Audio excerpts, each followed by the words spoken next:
여러분 안녕하세요. 환경보루의 생태 교란종을 찾아다니고 있는 어초군이 방송 운영자입니다. 여러분들 많이 보셨죠? 토종식물 저승사자 가스박 화면을 보십시오. 외래식물과 전쟁종 이렇게 되어 있죠. 자, 동물성 하늘살이 식물인 생태 교란 외래식물 가시박 여러분과 함께 제가 그 현장을 들어가 보도록 하겠습니다. 이 가시박을 과거에 안동대목이라고 불렀습니다. 참 어처구니 없는 까닭이 있었습니다. 88년 올림픽을 전후해서 안동 지역 어느 오이 농가가 오이 대목으로 쓰고자 가시박을 수입했죠.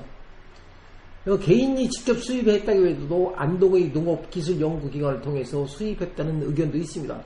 그런데 이게 제대로 뜻이 안 풀렸어요. 그러다 보니까 그 농부는 버려버렸어요. 냉게 팽개쳐버린 거죠. 수입할 때는 애지중지 대접받다가 버림받은 가시박은 속된 말로 복수의 칼을 갈기 시작했습니다. 이제 가출됐습니다.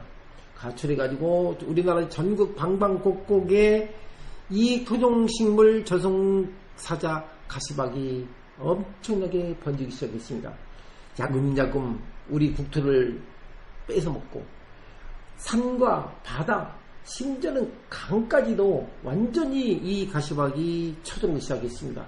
1990년대에 이게 눈이 띄기 시작했어요. 그래서 많은 사람들이 저게 뭐지 신기하지 관심을 갖기 시작합니다. 어떤 요주의 식물로 관심을 갖게 되었죠. 이 요주의 식물이 결국은 2009년에 환경부는 생물의 다양성 보존을 이용한 법률을 위해서 생태교란 외래식물로 지정을 합니다. 사진 보세요. 이 농풀입니다. 산들 할 것이 없어요. 가시박 피해를 있다 보니까 많은 캠페인도 하고 여러 환경단체에서 자원봉사자를 통해서 뽑아주기도 배워두기도 열심히 관리하고 있지만 이게 만만치가 않았습니다. 무시무시한 세력을 펼치며 전국을 누비기 시작했습니다. 여러분도 조금만 나가도 한강만 가도 여러분 주위에만 가도 이 가시박 쉽게 발견할 수 있습니다. 이 전국을 누비던 가시박이 이렇게 아저씨들이 낫으로 쳐도 이게 잘못 치다가는 오히려 더 번식이 갈 수 있어요. 열매가 맺은 상태에서 치면은 더 번식이 될 수밖에 없겠죠. 이 가시박은 동미가 원산지입니다. 이게 7월 8월 달에 열매가 없습니다. 또 얘는 뭘 갖고 있느냐? 가시가 있어요. 가시가 있어갖고 몸이 상처였고 이분도 우비 같은 걸 입고 있잖아요. 엄청나게 힘듭니다. 근데 이 퇴치 방법을 찾고자 방패로 노력했지만 방법이 없었어요. 가로떠나 제초유기도 뿌려 퇴치도 했지만 제초제도 내성이 생기고 땅속에 얘는 측면불꽃처럼 땅속에 깊이 있는 게 아니라 약 20cm 이내로 싹을 틔워 자라기 시작합니다. 이렇게 외래식물과 전쟁을 한 지가 벌써 수십 년 지나가고 있습니다. 이렇게 거대한 담벼락을 타고 올라가기도 나무가 있으면 나무를 타고 올라가고 이렇지. 그런데 문제는 우리가 먹어주면 안 되나? 식용으로 생각을 했죠. 하지만 저도 한번 먹어봤어요. 입시 모두 쓰고 떨궈서 또 냄새가 나가지고 머리가 지끈지끈합니다. 우리 민족은 야생에서 나는 그런 소소한 풀떼기도 대부분 맛있는 나무로 승화시키려고 지혜스러운 민족이지만 가시박만큼은 이것은 통하지 않았습니다. 그럼 가시박을 어떻게 해결하는 방법이 없겠습니까? 한국과학기술정보에서는 이걸 갖다 가시박이 넝쿨이 크니까 이것을 퇴비로 쓰면 어떠냐 했지만 이걸 퇴비로 쓸 이유가 없죠.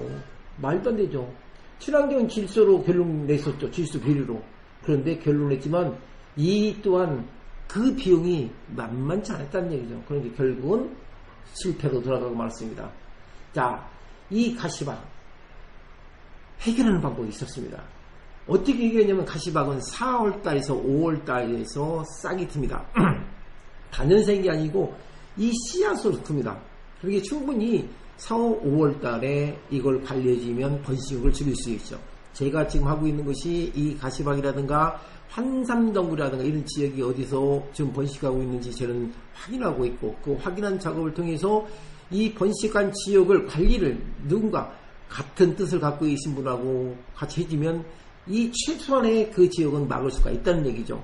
자, 그래서 이 가시박은 4, 5월 달에 그것을 제초를 해서 어떤 방법을 통해서 간에 뽑아주는 방법 하나. 두 번째는 열매가 있기 전에 이렇게 이것을 제거해야 됩니다. 그런데 여기 나온 사진 영상처럼 나설은 되지 않아요. 그래서 우리는 어떻게 했느냐. 약해요. 이 줄기가. 그런데 가시박이 나무 덩굴에 올라가면 어떻게 됩니까? 그 나무가 죽어버리잖아요. 햇빛을 받지 못하니까. 뭐 소나무뿐만 아니라 그 근처에 있는 나무들은 완전히 초토화가 되죠. 그래서 이것을 6월달, 7월달 안에 얘들이 열매가 맺기 전에, 열매가 수박씨 많거든요. 맺기 전에 완전히 걔를 자릅니다. 비용을 줄여가면서 동영상으로 제가 보여드리겠지만은 뿌려주면 나무 줄기가 쫙 잘라져요. 그런데 이것을 시기를 잘 맞춰야 되죠. 이게 다년생 양이기 때문에. 그래서 6월달, 7월달 이전에 이걸 제거를 해주시면 됩니다. 자, 이것을 관리하는 법은 최소한도 우리 주변에 이 가시박이 어디에 많이 분포가 되어 있는지 확인해야 돼요. 그 확인 작업을 하지 않고 방치했다. 이게 문제죠. 방치하면서 생기는 것이 엄청난 피해를 줄 수 있다는 얘기죠. 이게 가시박을 제거하는 방법 중 합니다. 관심을 가지고 어디에 많이 분포하고 있고 이 내용을 파악을 데이터베이스 구축해가지고 올해 못하면 내년에 그 지역을 초토화시키는 방법을 해야 합니다. 이런 식으로 보시면 아시겠지만 가시박은 전국에 이것은 저거죠. 이것은 그 감자풀인데 이것도 마찬가지죠. 이것도 마찬가지로 대가 줄가지고 이것도 에리종 중에 아주 걷잡을 수 있는 거죠. 강도 마찬가지입니다. 이런 식으로 뭐 뻘밭 할 거 없이 얘는 사방에 그냥 침투하는 겁니다. 해결을 쓴 방법을 찾는 방법은 낫으로 치는 게 아니라 6월달, 7월달 열매가 열기 전에 전주대가 있으면 전주대고 올라가고 있고 이것을 이렇게 고압 세척기 같은 걸로 뿌려가지고 줄기를 자른 겁니다. 줄기를 자르면 어떻게 될까요? 당연히 얘는 열매를 낼지 못해요. 철저하게 이런 식으로 철저하게 우리가 다른 품종도 피해를 보지 않게 고압 세척기로 저렇게 잘라줌으로 해서 가시박이 열매를 못 열게 하는 것이 최고의 구성입니다. 이것 하기 위해서는 어떻게 될까? 미리 사전에 어디가 있는지 확인 작업을 해야 되겠죠.